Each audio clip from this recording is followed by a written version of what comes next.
घर घर भक्ति की शक्ति चैनल में आपका स्वागत है। आइए सुनते हैं श्री कृष्ण के कंजूस भक्त की कहानी।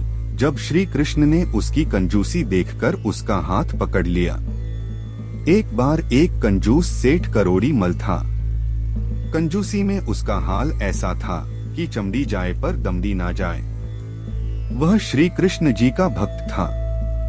एक बार वह संत के पास गया और कहने लगा कि महाराज कोई ऐसा उपाय बताइए जिससे मैं श्री कृष्ण की सेवा भी कर सकूं और मेरा कोई पैसा भी ना लगे। संत जी उसकी कंजूसी की आदत से अवगत थे, इसलिए कहने लगे कि तुम श्री कृष्ण की मानसिक सेवा किया करो।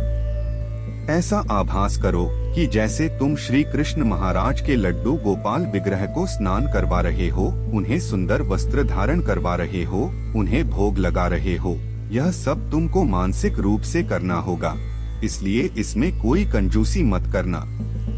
पूरे वैभव के साथ श्री कृष्ण के विग्रह की सेवा करना, इसमें तुम्हारा कोई पैसा भी नहीं लगेगा और तुमको श्री कृष्ण की भक्ति और सेवा दोनों का फल और आनंद प्राप्त होगा। अब कंजूस सेठ का नियम बन गया। वह प्रतिदिन बहुत ही भाव से श्री कृष्ण को स्नान करवाता, वस्त्र धारण करवाता, उनकी पूजा पाठ करता और दूध में शक्कर डालकर भोग लगवाता। ऐसे नियम का पालन करते करते कई वर्ष बीत गए। अब तो मानसिक पूजा में भी उसे ऐसी अनुभूति होती कि जैसे सचमुच भगवान उनका भोग ग्रहण कर रहे हैं। एक दिन वह जैसे ही ठाकुर जी को भोग लगाने के लिए दूध में शक्कर डाल रहा था, तो गलती से उसने एक के बजाय 2 चम्मच शक्कर डाल दी। कंजूस सेठ मन में विचार करने लगा कि 1 चम्मच शक्कर निकाल लेता हूँ, बाद में काम आ जाएगी। भगवान उसकी मानसिक पूजा से तो पहले से ही प्रसन्न थे, लेकिन आज उनको भी शरारत सूझी। जैसे ही वह दूध में से 1 चम्मच शक्कर निकालने लगा, वैसे ही श्री कृष्ण ने उसका हाथ पकड़ लिया।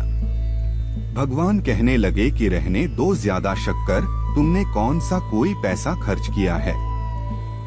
तुम अपनी आदत से मजबूर हो, मानसिक पूजा में भी तुमको कंजूसी सूझ रही है।